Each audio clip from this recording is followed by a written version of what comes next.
प्रदेश मंत्रिपरिषद ने ब्रह्मोस मिसाइल के उत्पादन के लिए डीआरडीओ को 1 रुपये प्रतिवर्ष की लीज पर जमीन देने का लिया फैसला। 80 हेक्टेयर जमीन क्रय पर 100% स्टाम्प ड्यूटी पर छूट।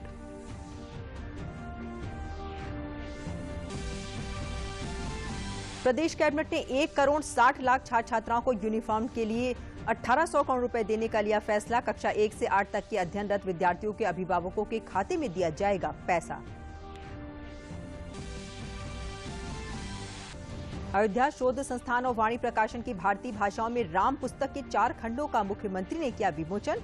मुख्यमंत्री ने कहा, श्री राम को जिसने जिस भाव से देखा उसे वैसा ही मिला परिणाम।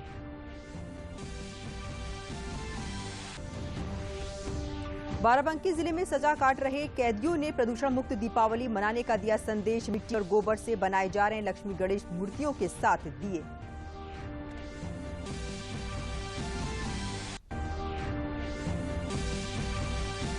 और मथुरा में आंगनबाड़ी कार्यकर्तियां हुई हाईटेक, मिला स्मार्टफोन। पोषण ऐप के जरिए बच्चों के स्वास्थ्य पर रखी जा सकेगी अधिक नजर। सूचनाओं के आदान प्रदान में भी होगी अधिक आसानी।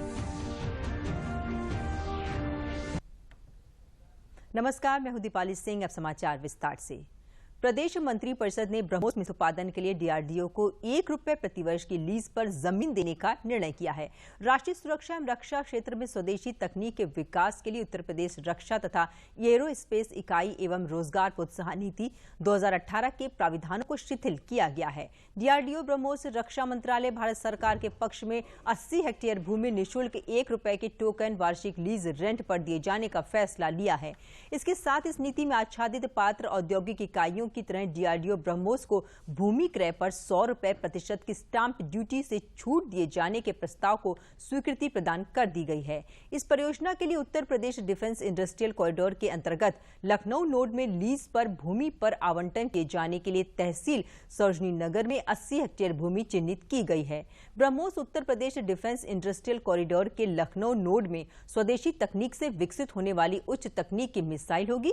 इस परियोजना के अंतर्गत डीआरडीओ द्वारा 5 से 7 वर्षों में कुल 9,300 करोड़ रुपए का निवेश किया जाएगा तथा लगभग 500 इंजीनियर्स एवं तकनीकी लोगों को प्रत्यक्ष रोजगार तथा 1500 से अधिक लोगों को अप्रत्यक्ष रूप से रोजगार मिलेगा।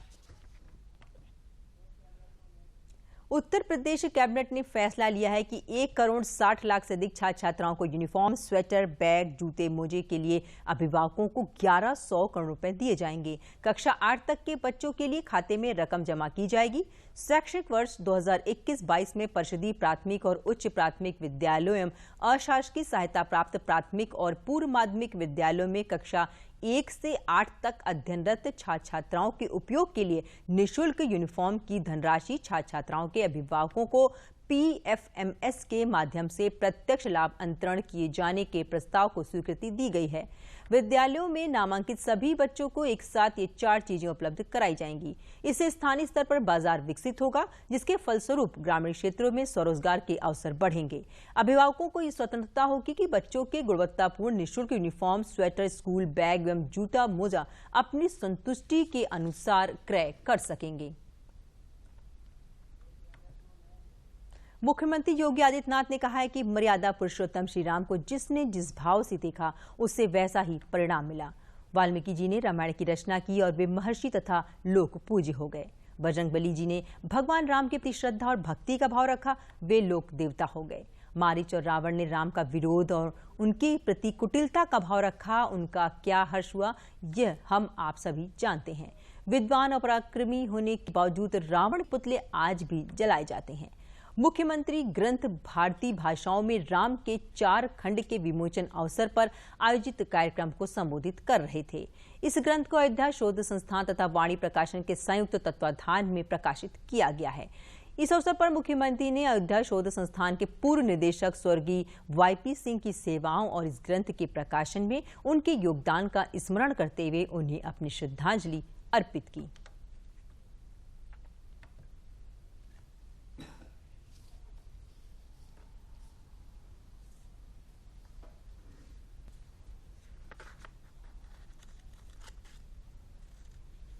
एक बात जो राम के बारे में आती है और मैं बार बार इसके बारे में भी सोचता हूं कि राम को जिसने जिस रूप में और जिस भाव से भजा है उसका उसी रूप में परिणाम भी निकला है।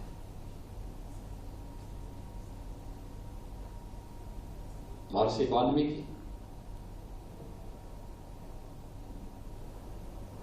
अपने लौकिक ग्रंथ के माध्यम से सर्वश्रेष्ठ महाकाव्य की रचना करते हैं।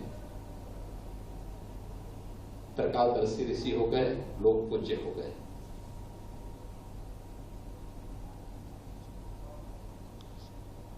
बजरंगबली हनुमान जी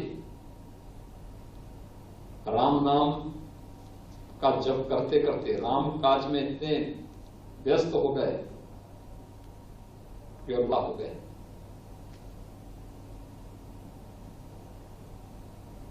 लेकिन राम का विरोध और राम के साथ कुटिलता जिसने भी की वह मनुष्य होते हुए भी उसको किस दुर्गति को प्राप्त होना पड़ा है। मारीच और रावण उसके दो उदाहरण भी हैं। मनुष्य के रूप में पैदा हुआ लेकिन मौत पशु के रूप में हुई, यानी पशु के रूप में उसको मरने के लिए मजबूर होना पड़ा।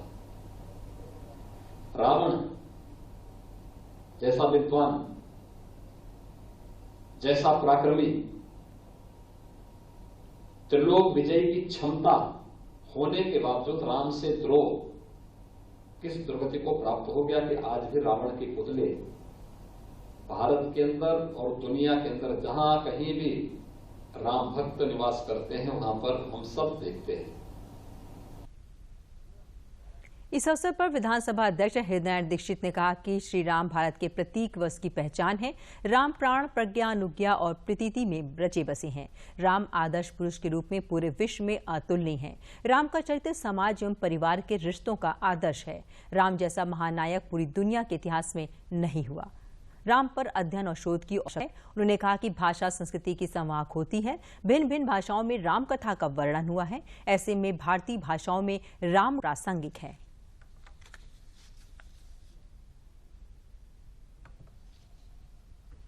इस देश में हमसे तात्पर्य हम और हमारे पूर्वज इस देश में राम के बिना तड़पते रहे। राम हमारे प्राण में, हमारी प्रज्ञा में, हमारे अनुभव में, हमारी अनुभूति में, हमारी प्रतीति में राम। लेकिन एक बात कहे बिना कि राजनीतिक दृष्टि से काम करने वाले इस देश के कुछ लोग भी कह सकते हैं, समूह भी कह सकते हैं, दल में नहीं कहूँगा, ऐसे कुछ लोग राम के नाम पर बहुत चिढ़ते थे और कुछ विद्वान दिल्ली के राम को काल्पनिक काव्य कथा का पात्र मानते थे। जो चिढ़ते थे वह राम पर आक्रामक भी थे और हम लोग श्री राम के पक्ष में जिस तरह से बोल सकते थे उस तरह बोल रहे थे। लेकिन उत्तर प्रदेश में माननीय योगी जी के नेतृत्व में जिस तरह साफ साफ बातें की गई उसका नतीजा ये हुआ कि जो राम को गाली देते थे वो अयोध्या जाने का टिकट कटाया करते हैं। जो राम को अपमानित करते थे बेकार में बुझे कि ये हुए ही नहीं, वो हुए ही नहीं, वो कहते हैं कि अगर हमारी सरकार आ गई तो हम और बढ़िया मंदिर बनाएंगे। तो ये माननीय योगी जी के नेतृत्व का कमाल है, एक विशेष प्रकार का नेतृत्व। जिला कारागार बाराबंकी में सजा काट रहे कैदी दीपावली पर वातावरण को प्रदूषण मुक्त रखने का संदेश दे रहे हैं। साथ ही महिला एवं पुरुष कैदियों द्वारा बनाए गए दिए न सिर्फ दीपावली में कारागार को रोशन करेंगे बल्कि बाहर भी रोशनी बिखेरेंगे। जिला कारागार में सजा काट रही नगमा, रुखसार और लक्ष्मी सहित 2 दर्जन महिला एवं पुरुष कैदियों द्वारा करीब 15 दिनों से जेल की गौशाला के गोबर में मिट्टी मिलाकर अपने हाथों से दीपावली पर्व के लिए आकर्षक दिए और पूजा के लिए गणेश लक्ष्मी जी की मूर्तियां बना रहे हैं। इन कैदियों के हाथों बनाए जा रहे दिए अब सस्ते मूल्य में बाजार में भी बिकेंगे, जिससे इनकी आमदनी भी होगी। कारागार प्रशासन ने दियों को बाजार में बेचने के लिए अलग से मार्केटिंग टीम की भी व्यवस्था की है।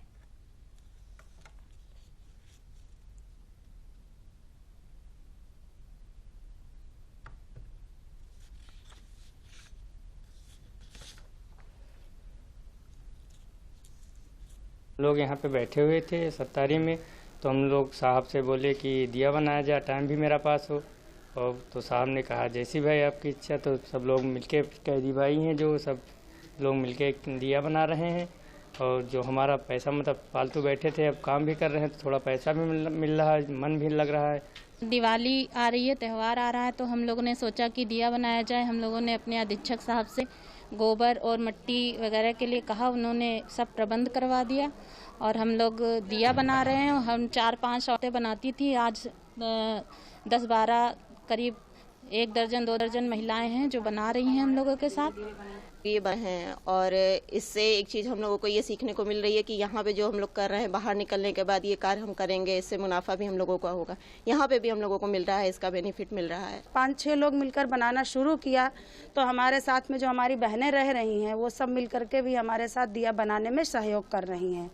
और हम दीपावली पे रंगोली भी बनाएंगे, दिया भी बनाएंगे, जिससे हम लोगों का अच्छा टाइम पास हो जाता है और त्यौहार भी है, थोड़ी खुशी भी मना लेते हैं इसी बहाने। तो इसलिए प्रशासन हमारा काफ़ी सहयोग करता है। 40-50 लोग बनाते हैं, जिससे कि अब मेरी कमाई भी हो रही है और मेरा टाइम भी पास हो जाता है।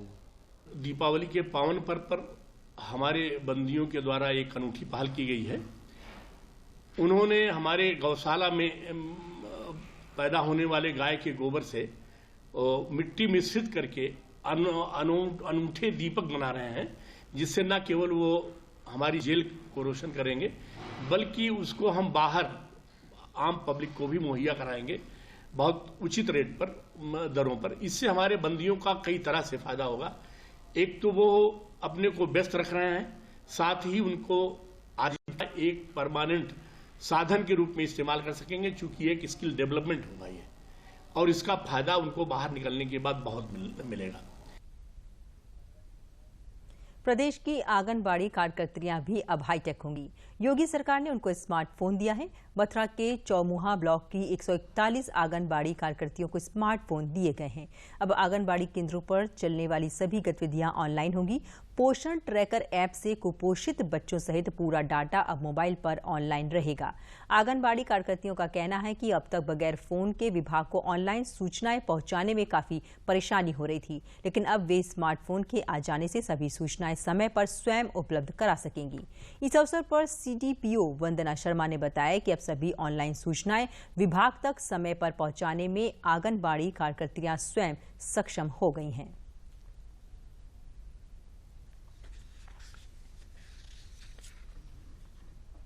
चौमुहा कार्यकर्तियों को स्मार्टफोन का वितरण जनप्रतिनिधियों के माध्यम से वितरण किया गया और आज अब आंगनबाड़ी के हाथ में स्मार्टफोन आ गया है। अब वो और स्मार्ट हो गई हैं। पहले भी वो बहुत कार्य करती रही हैं अपनी क्षमता से अधिक, लेकिन अब उनको और बेहतर तरीके से वो काम कर पाएंगे और सभी सूचनाएं ऑनलाइन स्वयं अपडेट कर पाएंगे।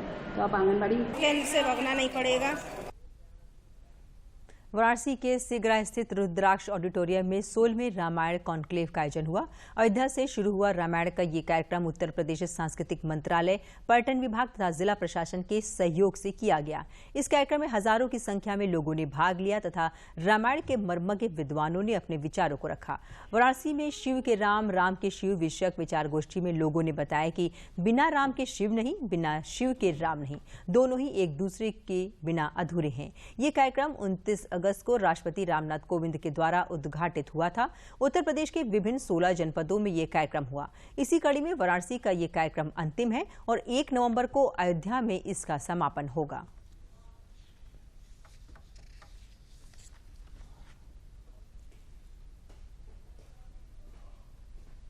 प्रभु श्री राम के चरित्र और रामायण में जो लिखा गया है वह समाज के हर वर्ग के लिए हमेशा मार्गदर्शक की भूमिका में रहा है।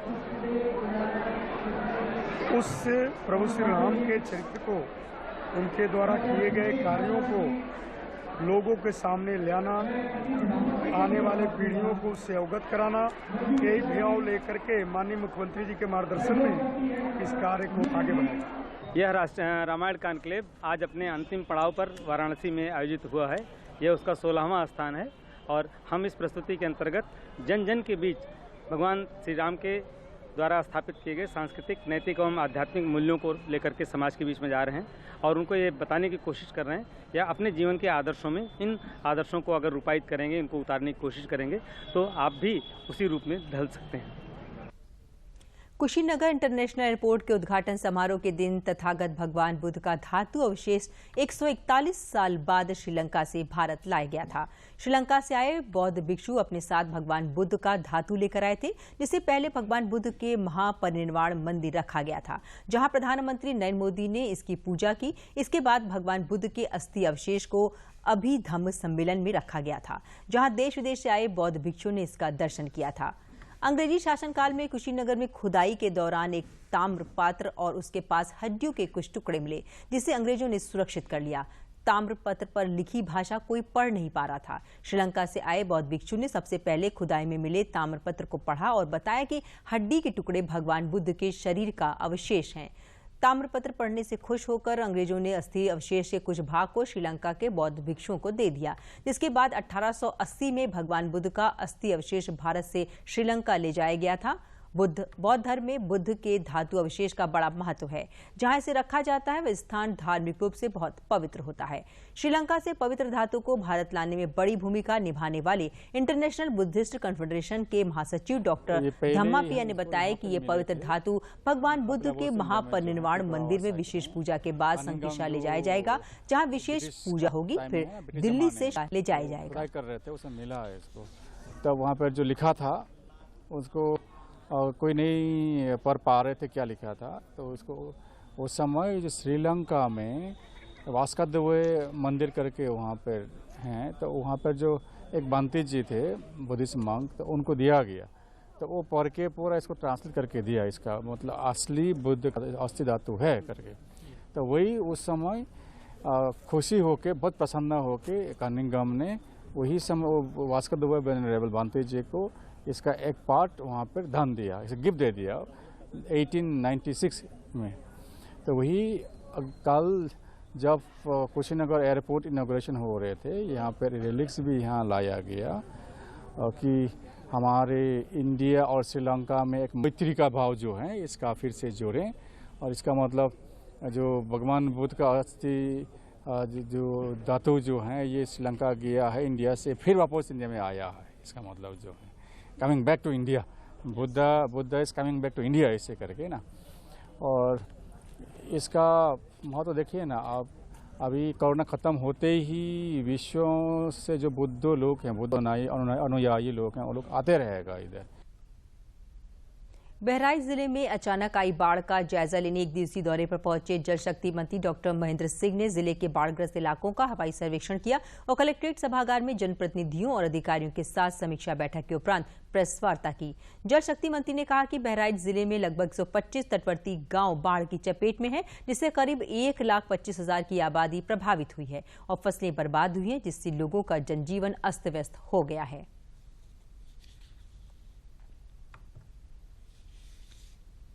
पानी लोगों के गांव में और खेतों में गया है। लगभग 8 से 8,500 हेक्टेयर जमीन प्रभावित हुई है। एक एनडीआरएफ की पूरी प्लाटून यहां पर लगी हुई है। पीएसी जल पुलिस की 2 प्लाटून यहां पर लगी हुई है। मोटर बोट 10 लगे हुए हैं। लगभग 545 नावें लगाई गई हैं। गोताखोर लगाए गए हैं। अंतर विभागीय समन्वय स्थापित करके हर तरीके की सुविधा प्रदान करने की दृष्टि से काम हो रहा है। भोजन के पैकेट वितरण की कार्रवाई शुरू हो गई है, उसको और तेज किया जा रहा है। आज हम लोगों ने बैठक में हर तरीके की समीक्षा किया है और उस समीक्षा के माध्यम से सुनिश्चित किया है कि सभी गांवों में मेडिकल टीम लगाई जाए, नोडल अधिकारी बनाया जाए और मेडिकल किट जो हमारी दवाई की किट है मेडिसिन की, उसको बना करके जैसे हमने कोविड के दौरान वितरित किया, वैसे ही सभी गांवों में जो प्रभावित गांव हैं वहां पर हम दवाई का वितरण करेंगे। देश में कोरोना वायरस से बचाव के लिए 100 करोड़ से अधिक वैक्सीन डोज लगाने का लक्ष्य पूरा कर लिया गया है। इसके चलते देश और प्रदेश के अलग अलग हिस्सों में उत्साह का माहौल है। इस लक्ष्य की प्राप्ति के लिए जहां प्रधानमंत्री नरेंद्र मोदी ने देशवासियों को बधाई दी, वहीं केंद्रीय राज्य मंत्री साध्वी निरंजन ज्योति और प्रदेश सरकार के कैबिनेट मंत्री सतीश महाना ने कानपुर देहात के मूसा नगर स्थित निजी अस्पताल के उद्घाटन अवसर पर पहुंचे। इस दौरान केंद्रीय राज्य मंत्री साध्वी निरंजन ज्योति ने देश और प्रदेशवासियों को बधाई दी। उन्होंने कहा कि देश के स्वास्थ्य कर्मचारियों ने ऐसा करके इतिहास रच दिया है। ये प्रधानमंत्री की दूरदर्शी और समर्थ नेतृत्व का प्रतिफल है कि देश आज 100 करोड़ वैक्सीन लगाने की कामयाबी हासिल कर चुका है।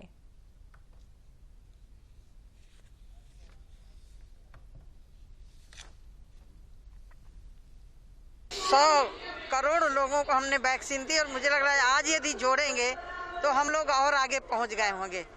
माननीय प्रधानमंत्री जी ने कहा था कि अक्टूबर तक हम 1 अरब के लगभग पहुंच जाएंगे और वो पूरा हो गया और ये लगातार अनवरत चल रहा है। मैं आग्रह करती हूं कि जो भी अभी छूटे हों वो लोग लगवाएं। आपने देखा कि जैसे एक था कि तीसरी वेव आने वाली है, कहीं ना कहीं इस टीके ने जनता को उससे प्रभावित होने से रोका है कोरोना से।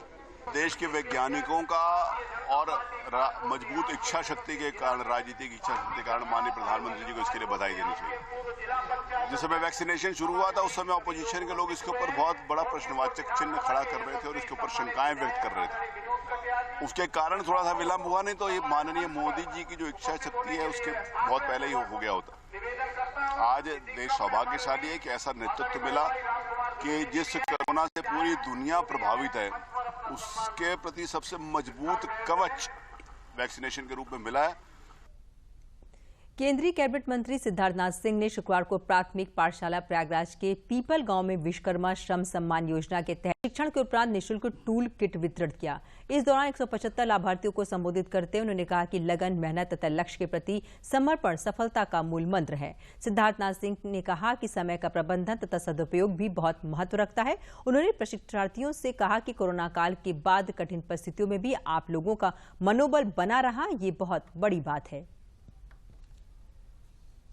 आज 175 लोगों को दिया गया है अपने क्षेत्र में, मैंने अपने विधानसभा में, जिससे कि लोग अपने जो मुख्यमंत्री जी की माध्यम से या हमारी सरकार के माध्यम से जो अन्य योजनाएं हैं, जैसे ओडीओपी है, विश्वकर्मा श्रम सम्मान है, प्रधानमंत्री मुख्यमंत्री की जो रोजगार सर्जन की योजनाएं हैं, इन सब के अंदर 175 लोगों को आज टूल किट का वितरण किया जा रहा है। विश्वकर्मा श्रम योजना के अंतर्गत ये राजगीर की सामान और लोन लेके अपना रोजगार बढ़ाने के लिए ये माननीय सिद्धार्थनाथ जी के अंतर्गत सौजन से हमें ये सामान प्राप्त हुआ है। हमें जो शिकंजा है, बढ़ई का काम जो सामान मिला है हमको बहुत अच्छा लगा है, कि इसलिए हमारे पास जैसे रोजगार नहीं है, खेती बाड़ी नहीं है, हम आगे का लोन भी ले सकते हैं, हम अपना घर भी परिवार चला सकते हैं और 4 लोग को भी सिखा सकते हैं। और भी जैसे कोई भी बेरोजगार है और भी उनको सिखा भी सकते हैं। सम्मान योजना के अंतर्गत हमको सिलाई ट्रेड में आज सिलाई मशीन मंत्री जी के द्वारा मिली है और हमारे माननीय मंत्री जी ये योजना मतलब अच्छी चलाई जा रही है, उससे हम लोगों को काफ़ी सहारा मिलेगा और हम लोग जो है तो आप इस मशीन के द्वारा अपना नया कार्य शुरू कर सकेंगे। इससे हमारा महीने का जनपद बलरामपुर में विश्वकर्मा श्रम सम्मान योजना के अंतर्गत महिला एवं पुरुषों को विभिन्न रोजगार परक ट्रेडों में 6 दिवसीय प्रशिक्षण दिया जा रहा है, जिससे वे अपना स्वरोजगार शुरू कर सकें। महिलाओं के लिए सिलाई कटाई एवं पुरुषों के लिए हलवाई ट्रेड में प्रशिक्षण की शुरुआत करते हुए उपायुक्त जिला उद्योग केंद्र राजेश कुमार पांडे ने कहा कि प्रशिक्षण प्राप्त युवाओं को मुद्रा योजना, मुख्यमंत्री स्वरोजगार योजना आदि से आवश्यकतानुसार स्वरोजगार के लिए भी लाभान्वित किया जाएगा। स्टेट बैंक ऑफ इंडिया के प्रबंधक ने प्रशिक्षण प्राप्त कर रहे युवाओं को सरकार द्वारा चलाए जा रहे स्वरोजगार योजना की जानकारी भी दी। हम सिलाई के प्रशिक्षण लेने आए हैं और सीखकर हम आगे बढ़ना चाहते हैं, कुछ करना चाहते हैं। सिलाई सीख के मैं अपना कारोबार आगे बढ़ाऊंगी और अपने घर पे भी सिलाई करूंगी। प्रशिक्षण है वो विश्वकर्मा श्रम सम्मान योजना के अंतर्गत है और इस मतलब योजना का जो मेन मोटिव्स है वो मोटिव्स ये है कि हम जो महिलाएं हैं गांव में कुछ नहीं कर रही हैं, बेरोज़गार बैठी हुई हैं, उनके पास कुछ और मतलब फैसिलिटीज़ नहीं कि वो कर सके, तो इसलिए हमारा सरकार या हमारा जो श्रम सम्मान योजना है उसके अंतर्गत सिलाई फ्री में दी जाती है और सिखाई जाती है, प्लस सिलाई मशीन भी दी जाती है, इसलिए ताकि हर महिलाएं अपने घर में कोई छोटा सा रोज़गार खोले और किसी आसपास के बगल की भी लड़कियों को थोड़ा बहुत सिलाई के लिए अपने यहाँ रख सकें और अपने फ्यूचर को ब्राइट बनाएं, यानी कि कुछ अपना फाइनेंशियल प्रॉब्लम भी सॉल्व कर सकें। हमारे माननीय प्रधानमंत्री जी द्वारा शुरू किया गया ये योजना हमारे बच्चों के लिए, नौजवानों के लिए, इनके स्वरोजगार कार्यक्रम के लिए, फ्यूचर के लिए बहुत ही अच्छा कार्यक्रम है और हम लोगों का इसमें भारतीय स्टेट बैंक की तरफ से इन लोगों को पूरी सहयोग दिया जाएगा। इनके फ्यूचर के लिए, ब्राइट फ्यूचर के लिए पूरी तरह सहयोग करेंगे हम। विश्वकर्मा श्रम सम्मान योजना अंतर्गत जो है 2 ट्रेडों का हलवाई और दर्जी का उद्घाटन सत्र है, जिसमें 6 दिवसीय प्रशिक्षण होगा और प्रशिक्षणोपरांत इनको जो है प्रमाण पत्र और टूल किट दे करके इनको इनके रोजगार युक्त बनाने के लिए, स्वरोजगार युक्त बनाने के लिए आगे की कार्रवाई की जाएगी, जिसमें ये अपना ट्रेनिंग ले लें, फिर अपनी दुकान या मिठाई की दुकान या दर्जी की दुकान ये खोलें। उसमें इनको ऋण में भी सहयोग मुद्रा योजना या जो हमारी प्रधानमंत्री रोजगार सृजन कार्यक्रम, मुख्यमंत्री युवा स्वरोजगार योजना चल रही, उनसे भी इनको लाभान्वित किया जाएगा। बागपत में मिशन शक्ति अभियान नारी सुरक्षा, नारी सम्मान और नारी स्वावलंबन के अंतर्गत सांकेतिक रूप से कक्षा 8 की छात्रा महको कस्तूरबा गांधी आवासीय बालिका विद्यालय बड़ौत में एक दिन की वार्डन बनाया गया। इस दौरान छात्रा बनी वार्डन ने सहपाठी छात्राओं को सफाई, अनुशासन, पढ़ाई आदि करने की सलाह दी। छात्रा ने सरकार की इस पहल की सराहना करते हुए कहा कि सरकार की इस पहल से ग्रामीण इलाकों से पढ़ने आई छात्राओं का आत्मबल और आत्मविश्वास बढ़ता है।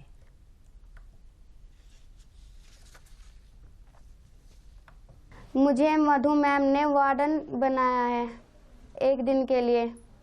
वार्डन के रूप में आज आपने क्या क्या कार्य कराया?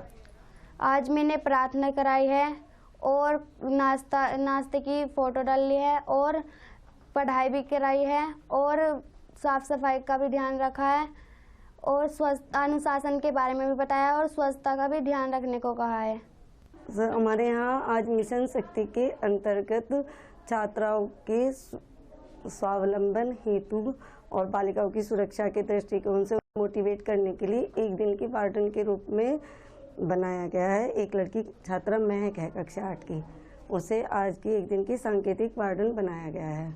वही सुबह से यहाँ से बच्चों को अनुशासन का, प्रबंधन का, सभी कुछ उसने टीचर्स को इंस्ट्रक्शन करने का, वो सब काम आज उसी ने किया है। मेरठ जिले में मिशन शक्ति के अंतर्गत कक्षा 10 में पढ़ने वाली बॉक्सर बिटिया जब सीडीओ की कुर्सी पर बैठी तो उसकी खुशी का ठिकाना नहीं रहा। मीडिया के सवालों का जवाब देते हुए आत्मविश्वास से भरी इस बेटी ने कहा कि वो आम जनता की समस्याओं को दूर करेंगी और सबसे पहले तो अस्पतालों में गंदगी न हो इसके लिए कदम उठाएंगी। सीडीओ की कुर्सी पर बैठकर गौरवान्वित हुई इस बेटी का नाम भूमिका चौधरी है। भूमिका खुद एक बॉक्सर है और मैरीकॉम को अपना आदर्श मानती हैं। यूपी बोर्ड की विद्यार्थी भूमिका ने बताया कि वो सब जूनियर स्टेट में गोल्ड मेडलिस्ट हैं और आगे चलकर उनका सपना है कि वो ओलंपिक में पदक जीतकर भारत को गौरवान्वित करें। सीडीओ शशांक चौधरी ने बताया कि इस बेटी में गजब का आत्मविश्वास है। भूमिका पूरे आत्मविश्वास के साथ फरियादियों की समस्याओं का निदान करती भी नजर आई। सीडीओ शशांक चौधरी ने बताया कि बेटियों को प्रोत्साहित करने के लिए कदम उठाया गया है। जो हमारी बच्चियां हैं उनको मोटिवेट करने के लिए और उनको आगे प्रोत्साहित करने के लिए ये एक दिवसीय एक कार्यक्रम है जिसमें बच्चियों को विभिन्न अधिकारियों के से मिलवाया जाए। उस ऑफिस में उनको एक दिन के लिए दिखाया जाए कि क्या क्या काम होता है और वो एज उस अधिकारी की पोस्ट पर वो काम करें। एक दिन में देखें कि क्या क्या वो काम होते हैं, कैसे एक्चुअली जो सरकार की स्कीम्स हैं वो आम जनमानस तक पहुंचती है, कैसे लोग लाभान्वित होते हैं, उससे सीखें और आगे मोटिवेट हों कि उन्हें भी अपने भविष्य में कुछ बहुत बड़ा करना है। माननीय मुख्यमंत्री जी और नरेंद्र मोदी जी ये लड़कियों के लिए इतना कर रहे हैं। अभी हम गए थे, योगी जी यहाँ पे लेके गए थे हमें लखनऊ, जितने भी ओलंपिक खिलाड़ी थे ये उनको सम्मानित कराने के लिए हमें भी लेके गए। मोटिवेट होना चाहते थे हम, कहा कि चलो तुम्हें दिखा के लाएंगे। हमने कहा चलो सर जी, हम भी देख बहुत अच्छा लगा। वहाँ से ऐसा लगा कि ये जो हमको सबसे अच्छा ये लगा जो नीरज चोपड़ा जी सड़ते इन्होंने गोल्ड मेडल बनाया। इन्होंने कहा आने वाले समय में ये जो ओलंपिक खिलाड़ी है ना वो इन बच्चों में ही है। हमें ये सबसे अच्छा लगा। इसी के साथ समाचार समाप्त हुए। नमस्कार।